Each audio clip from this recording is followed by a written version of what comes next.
사랑하는 청년부 여러분, 안녕하세요. 오늘도 함께 하나님의 말씀을 나누게 되어서 참으로 행복하고 소중한 시간입니다.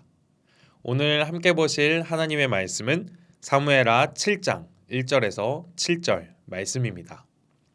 여호와께서 주위의 모든 원수를 무찌르사 왕으로 궁에 평안히 살게 하신 때에 왕이 선지자 나단에게 이르되 볼지어다 나는 백향목 궁에 살거늘 하나님의 궤는 휘장 가운데 있도다. 나단이 왕께 아뢰되 여호와께서 왕과 함께 계시니 마음에 있는 모든 것을 행하소서 하니라. 그 밤에 여호와의 말씀이 나단에게 임하여 이르시되 가서 내 종 다윗에게 말하기를 여호와께서 이와 같이 말씀하시되 내가 나를 위하여 내가 살 집을 건축하겠느냐. 내가 이스라엘 자손을 애굽에서 인도하여 내던 날부터 오늘까지 집에 살지 아니하고 장막과 성막 안에서 다녔나니 이스라엘 자손과 더불어 다니는 모든 곳에서 내가 내 백성 이스라엘을 먹이라고 명령한 이스라엘 어느 지파들 가운데 하나에게 내가 말하기를 너희가 어찌하여 나를 위하여 백향목 집을 건축하지 아니하였느냐고 말하였느냐. 아멘. 사랑하는 청년부 여러분, 여러분은 살아가면서 감동을 받아보신 적이 있으신가요? 감동은 어떨 때 받으시나요?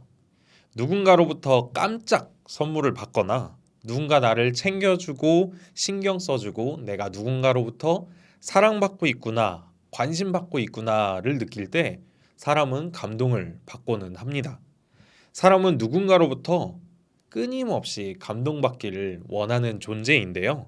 다른 말로 누군가로부터 사랑받고 관심받고 돌봄을 받길 원한다는 것입니다. 관심을 받지 못하거나 사랑받지 못하면 우울해지고 상황들에 서운해지고 외로워지게 됩니다. 점점 자기 자신이 존중받지 못한다고 생각하며 더 안 좋은 경우 자기 자신이 이 땅에 필요 없는 존재라고까지 느끼기도 합니다. 그만큼 누군가로부터 감동을 받는 곧 마음을 나누고 관심을 가지고 사랑을 나누는 것은 정말로 사람에게서는 중요합니다. 그런데 우리 그리스도인들은 감동을 받지 못할 것 같은, 관심을 받지 못할 것 같은, 사랑을 받지 못할 것 같은 걱정은 안 해도 됩니다. 왜냐하면 전능하신 우리 하나님께서 한량없는 은혜와 사랑과 관심과 돌봄을 우리에게 항상 주시고 있기 때문이죠. 우리는 이렇게 사랑받고 관심받고 감동받으면서 하나님께 우리의 원하는 것을 구하기도 하고요. 기도하고 바라고 살아갑니다. 그런데 정작 우리 자신이 하나님께 감동이 되어 본 적은 있는지 한번 생각해 봐야 합니다. 하나님께 감동이 되어 보거나 감동을 드리신 적이 있으신가요? 우리가 하나님께 한 번도 감동을 드리지 못했고 한 번도 감동이 되어 드리지 못했다면 우리는 삶 속에서 여태껏 지켜왔다고 자부하던 우리의 신앙을 반성해 보아야 합니다. 사랑을 받는 데 익숙해져 있고 구하는 것을 얻는 데 익숙해져 있고 관심을 받는 데 익숙해져 있고 정작 하나님께는 하나도 드리지 못했기 때문입니다. 이 시간 우리는 하나님께 감동을 선사한 사람을 한 명 만나보려고 합니다. 바로 다윗인데요. 우리는 다윗이 가졌던 생각들을 통해서 하나님께 다윗이 감동을 어떻게 드렸고 하나님께서도 다윗을 통해 얼마나 감동받으셨는지 그리고 또 하나님께서 감동받기를 얼마나 원하시는지 사랑받기를 얼마나 원하셨는지 관심받기를 얼마나 원하셨는지를 우리가 깨달았으면 좋겠습니다. 그리고 우리가 다윗처럼 하나님의 마음을 울리는 그리스도인들이 되고자 다짐하는 시간들이 되었으면 좋겠습니다. 사울 왕의 시대가 머물고 다윗이 온 이스라엘을 다스리는 왕이 되었습니다. 다윗이 참전하는 전쟁은 모두 승리뿐이었고 이스라엘의 영토는 끝없이 넓어졌으며 누구도 쳐들어오지 못했습니다. 성경은 다윗이 왕이 되어 얻게 된 평화의 시대에 대해 이렇게 이야기합니다. 사무엘하 7장 1절 말씀에 여호와께서 주위의 모든 원수를 무찌르사 왕으로 궁에 평안히 살게 하신 때에라고 말씀처럼 다윗은 하나님의 관심과 사랑과 돌보심으로 아주 평안하고 행복한 삶을 살고 있었습니다. 사람은 상황이 편해지면요, 몸이 느슨해지기도 하고요, 몸이 편해지기도 하고 생각하는 것도 어떻게 보면 귀찮아하기도 합니다. 생각이 느슨해지면요, 제대로 된 상황 판단을 하지 못할 때도 있습니다. 그런데 다윗은 그러지 않았습니다. 다윗은 평안한 생활 속에서 있음에도 불구하고 하나님을 더욱 생각하고 하나님을 찾았습니다. 그리고 그에게 불현듯 이러한 생각이 떠올랐습니다. 사무엘하 7장 2절에서 다윗은 자기의 생각을 가까이에 있던 나단 선지자에게 이렇게 말했습니다. 볼지어다 나는 백향목 궁에 살거늘 하나님의 궤는 휘장 가운데 있도다. 나는 하나님의 은혜로 왕이 되어서 백향목으로 지어진 호화로운 왕궁에 살고 있는데 하나님께서는 저기 장막 이스라엘 백성들이 광야 생활하며 땅에 접었다 폈다 하고 끌고 다녔던 먼지투성이의 장막에 하나님께서 계신 언약궤 곧 하나님께서 거하시는 집이 덩그러니 있다고 생각하게 되었습니다. 다윗은 하나님을 위한 성전을 건축해야겠다. 하나님께서 계실 곳이 필요하다라고 생각하게 되었습니다. 자신보다 하나님이 더 좋은 곳에 계시기를 다윗은 원했습니다. 하나님을 생각하며 하나님을 위해 선물하고자 했습니다. 다윗이 깜짝 이벤트를 준비한다는 소식을 듣게 된 하나님께서는 어떤 마음이셨을까요? 감동이 쓰나미처럼 밀려오셨던 것 같습니다.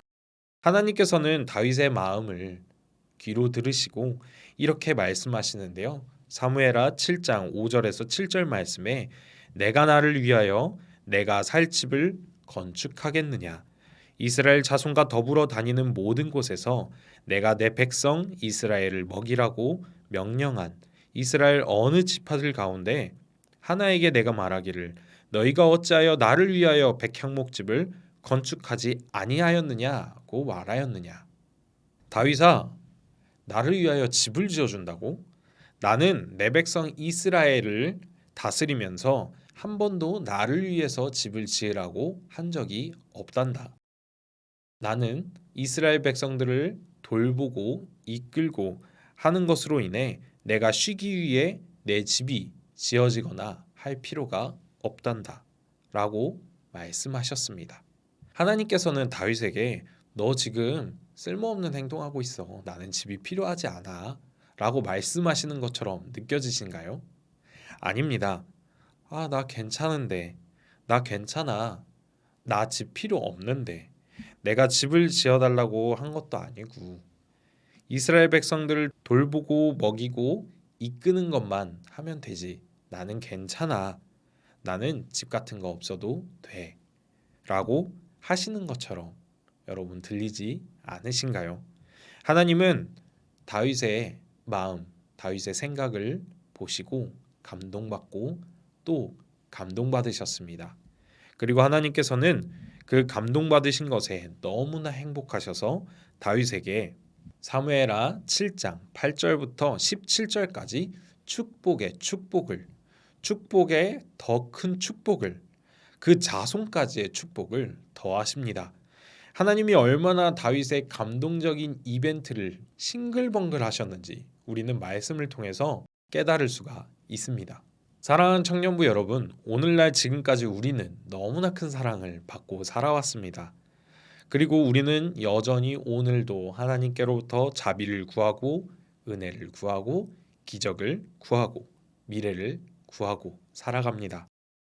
우리가 하나님께 감동을 드린 적은 없음에 우리는 가슴 아파해야 하는데요. 하나님은 무소부재하시며 어디에서나 계신 분이기에 호화로운 성전이나 장막이나 그런 것들은 상관이 없으시긴 합니다. 하지만 하나님께서는 다윗이 하나님을 생각하고 하나님을 걱정하고 하나님을 향한 마음을 나타낸 것을 기특하게 여기셔서 다윗을 더욱더 사랑하시고 귀히 여기시고 그 자손들까지도 축복하신 것입니다. 사랑하는 청년부 여러분, 우리가 진정한 그리스도인, 하나님의 사랑을 받은 자녀라고 한다면 우리도 하나님을 감동시킬 수 있어야 하지 않을까요?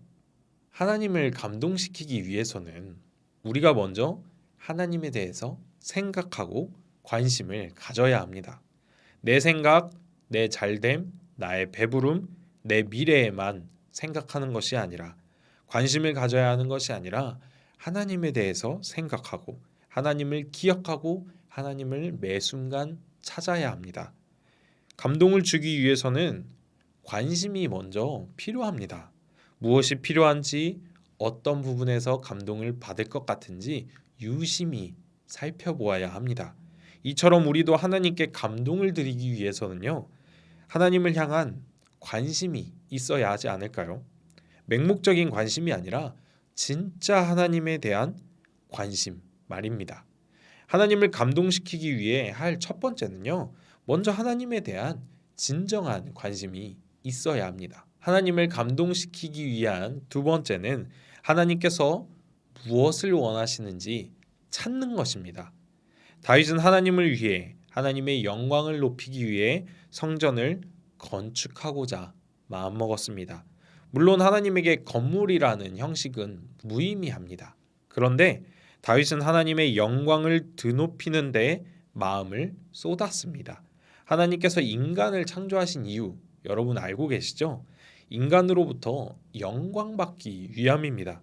다윗은 하나님이 좋아하실 것을, 하나님이 기대하시는 것을 찾았고 생각했습니다. 그리고 그것을 실행하고자 마음먹었습니다. 그것이 하나님께 큰 감동이었습니다.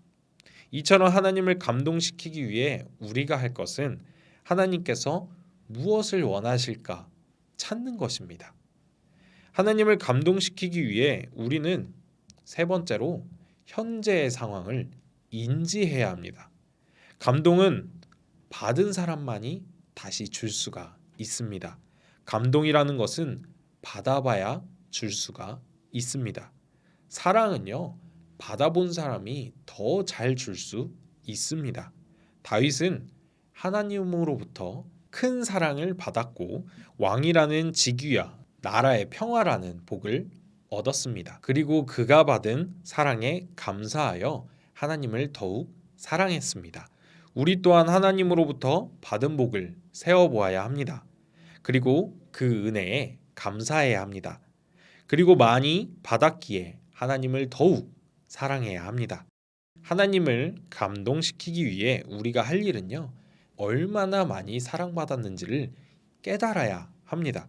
그것을 깨닫지 못하고 당연하다고 생각하고 주신 은혜에 감사하며 하나님께 다시 드리고자 하는 생각은 전혀 못할 것입니다. 사랑하는 청년부 여러분, 여러분의 삶으로, 여러분의 달란트로, 여러분의 믿음으로, 여러분의 그 모든 것으로 하나님께 감동을 드리시길 원합니다. 하나님께서는 여러분이 그렇게 생각하는 것만으로도 너무나 행복해 하실 것입니다. 하나님께서 기뻐하실 거고요. 하나님께서 자랑하실 것입니다. 하나님께서도 감동받으실 줄 아는 분이십니다. 하나님께 감동을 선사하십시오. 그것이 자녀된 우리가 하나님 앞에서 해야 할 마땅한 우리의 행동입니다. 우리 기도하겠습니다.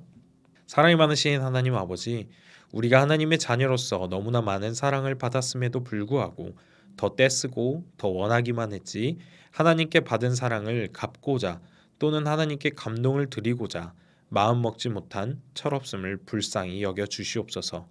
저와 우리 동암교회 청년들이 이제는 하나님께 감동을 드리며 살기를 소원합니다. 이제는 하나님을 웃게 하고 싶습니다. 하나님이 춤추실 정도로 행복하시길 저희는 원합니다. 하나님이 우리를 통해 동네방네 자랑하시길 원합니다. 우리가 감동이 될 수 있게 인도하여 주시옵소서. 우리가 하나님을 더욱 사랑하고 하나님의 마음을 깨달아 알고 하나님께 관심을 갖고 하나님과 동행하며 살 수 있도록 인도하여 주시옵소서. 예수님의 이름으로 기도드립니다. 아멘.